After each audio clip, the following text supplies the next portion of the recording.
I want to say one thing, that first of all, City Chandigarh doesn't have a choice of going subterranean. Your services are already laid, and you can at the most make a metro or some.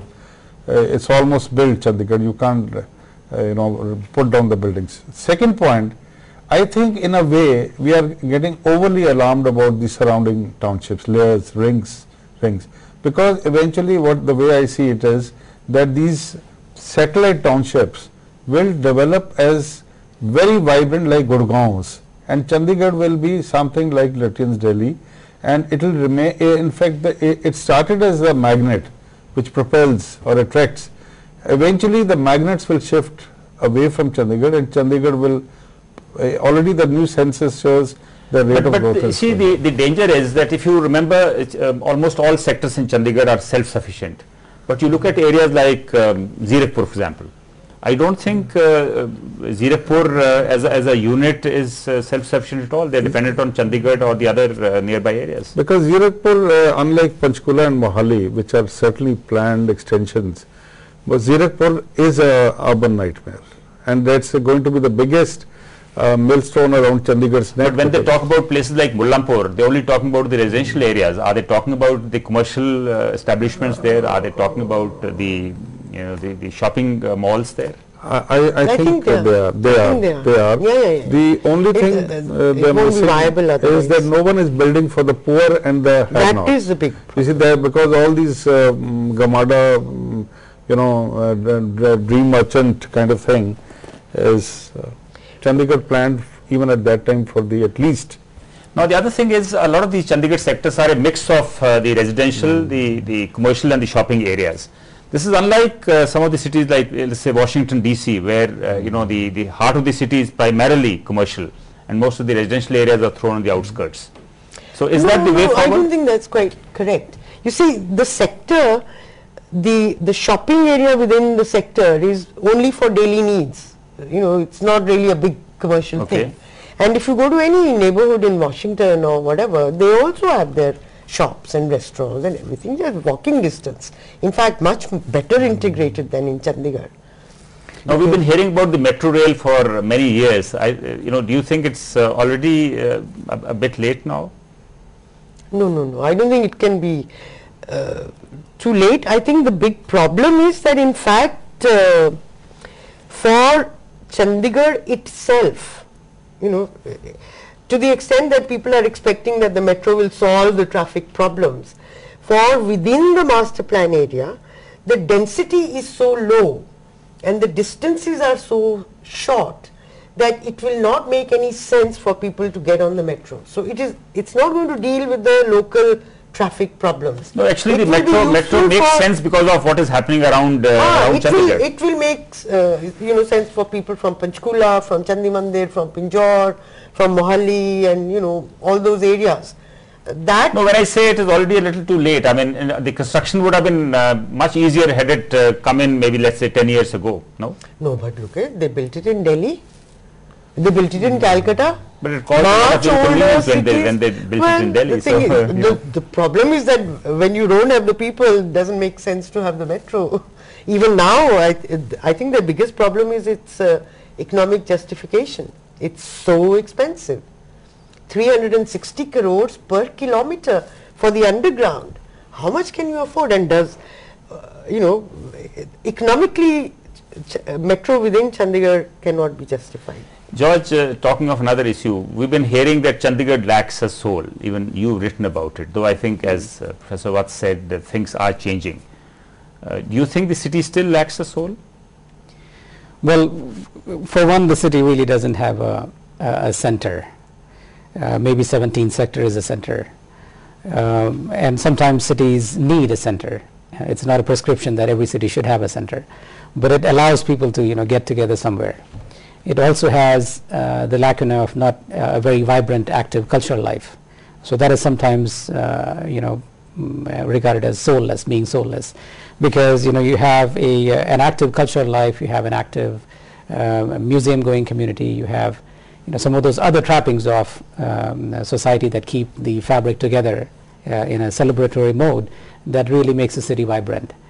So But some of these things will come in over a period of time, no? it really hasn't happened in the last 60 years. You know, people are still, if you look at the general lack of design in the city, the general lack of vibrancy in the city that you see elsewhere, you feel that you're living in a campus where everything is isolated, everything is But I separated. don't think the soul can be transplanted. So what do you think that needs to be done? It has to grow organically from within. So when Corbusier took somebody else's master plan, he actually took out all the organic elements. And this was like a post-World War II prescription that he had crafted for somebody else and created here. So the city has to have that element of organic adaptation and adaptation so that, you know, it has its own unique flavor. So the people have to, you know, come forward and bring it to the fore. Okay. Ms. Sareen, what is your opinion? I mean, does the I think city one lack a soul, and this what do you think needs to be respect, done? I think to some extent even the very strict planning and architectural controls are also a big impediment. I find it extraordinary that in our climate there is hardly any place in the city where you can sit out in the open and enjoy, especially in winters. You have to sit inside because everything is enclosed. There's just one or two places, very expensive, you know, hotels have a garden place where you can sit outside, or a cluster of things, you know, where the young would get together. But I they would thought, be Ms. Sareen, almost every sector has some kind of a garden, a place to walk around or sit in No, the I'm open. not talking about walking around. You know, you get together, you're having a meal, you're chatting. You go to Paris, you go to London also now. London used to be very drab, but they've picked up from Europe.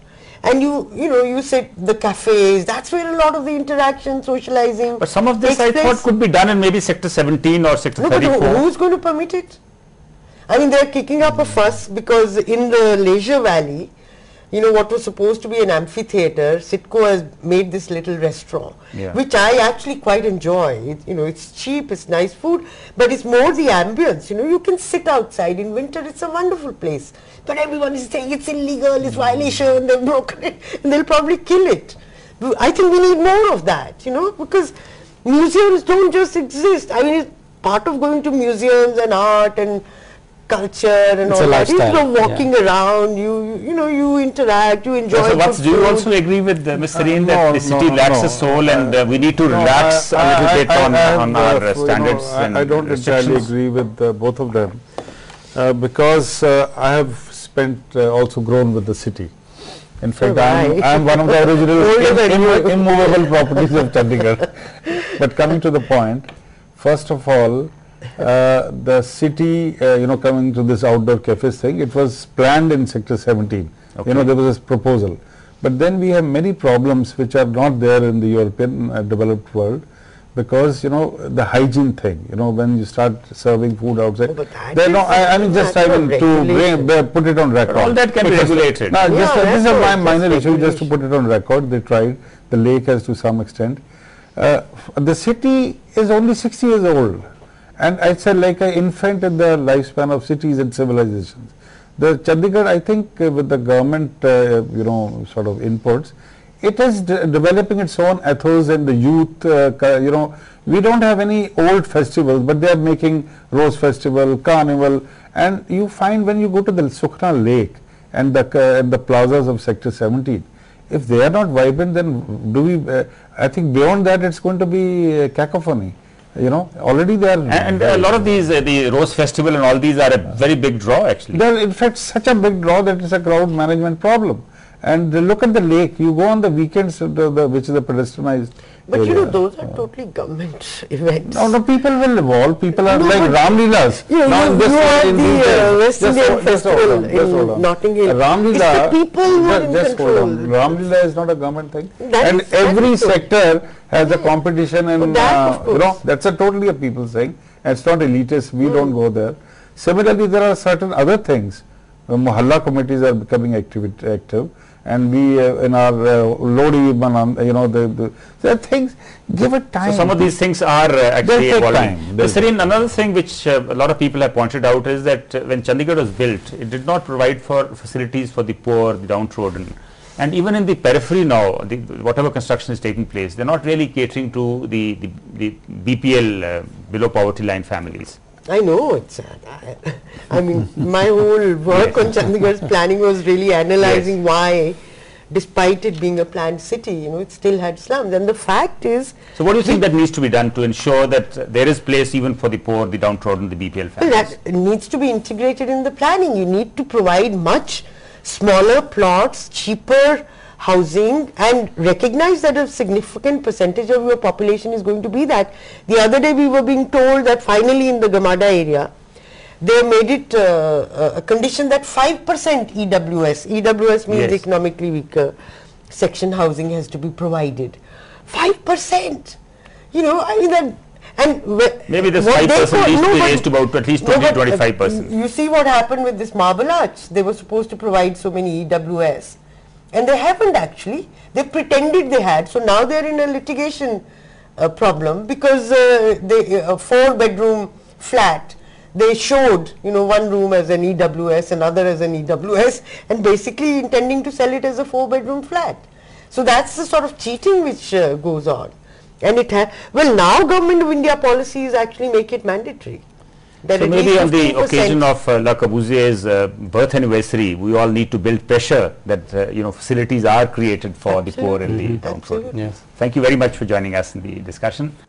After colleague Virappa Moily, Law Minister Salman Khurshid has expressed concern over the Right to Information Act affecting government functioning. Advocating a re-look at RTI, Khurshid said that due to RTI there was a reluctance on the part of civil servants to record their opinion. The minister, however, asserted that the government and the Congress remained committed to more transparency and accountability, and added that the concerns raised by him were part of the experience of the RTI, which is still being tested. He was quick to clarify that there was no proposal to amend the RTI Act yet. Federation का मतलब अरोड़ा साहब के साथ कंधे से कंधा मिलाकर ये गुजरात विच और महाराष्ट्र विच बहुत बड़े-बड़े घोटाले समाता सारा फिर समय लग जाएगा. We are now joined in the studios for a discussion on this by Hemant Goswami, an RTI activist, and Rajan Kashyap, former chairman, in fact the first chairman of the Punjab Information Commission. Welcome to the discussion. Thank you. Hemant, I'll start with you. Two successive law ministers at the centre have said that RTI was affecting their efficiency. Do you buy that argument? No, certainly not. I think RTI has improved the efficiency of the government, and it is not what is being claimed that it has reduced the efficiency or it has put a blockade on the functioning of the government. That's absolutely incorrect. Whenever something uncomfortable comes up, be it a scam or be it some cabinet file from the Prime Minister office, these questions are always raised. So it's now almost 6 years. Every time something happens or some new revolution is through the RTI, so everybody starts blaming the RTI Act and they say that it is hampering the functioning of the government. It's absolutely incorrect. उनका ये कहना है कि अगर confidential information public domain में आनी है तो फिर वो कॉन्फिडेंशियल नोटिंग तो रही नहीं ना. कॉन्फिडेंशियल देखिए, ऐसा है, आरटीआई एक्ट में ऑलरेडी बहुत सारे प्रोविजन है. सेक्शन 8 जो है आरटीआई एक्ट का, वो इफेक्टिवली डील करता है कि कौन सी इंफॉर्मेशन आप देंगे और कौन सी इंफॉर्मेशन नहीं देंगे. तो सेक्शन 8 की अगर आप इंफॉर्मेशन देखें, सेक्शन 8 का स्कोप देखेंगे, it is wide enough at the same while protecting the RTI, at the same time balancing what should not be disclosed. So section 8 is very comprehensive in the sense that if it is something related to national security, तो वो आप नहीं देंगे. If it is a cabinet paper which is in the process of taking a decision, you can always still stop that. If there is something which is a trade secret, you can refuse that. So there are enough provision within the RTI Act which say that Hemant जो काफी notings होती हैं, let us से जो noting secretary से अपने minister के पास जा रही है जी, तो वो तो कॉन्फिडेंशियल नोटिंग होती है. तो अगर उनका कहना है कि ministers are the secretaries, the officers are refusing to write correct notings और what they really feel just because for the fear that they will come out. जी, मैं आपकी बात से एग्री नहीं करता कि जो नोटिंग्स हैं वो कॉन्फिडेंशियल नोटिंग्स होती हैं. जब एक डिसीजन के प्रोसेस में आप कोई नोटिंग आप लिखते हैं तो वो नोटिंग कॉन्फिडेंशियल नहीं है. डिसीजन मेकिंग प्रोसेस में जितने भी आपने जिस चीजों के थ्रू पास किया, जिस स्टेज के थ्रू पास किया, वो सारे के सारे पब्लिक डॉक्यूमेंट, अगर आप एक पब्लिक डिसीजन ले रहे हैं, सो उसको कॉन्फिडेंशियल कहना ठीक नहीं.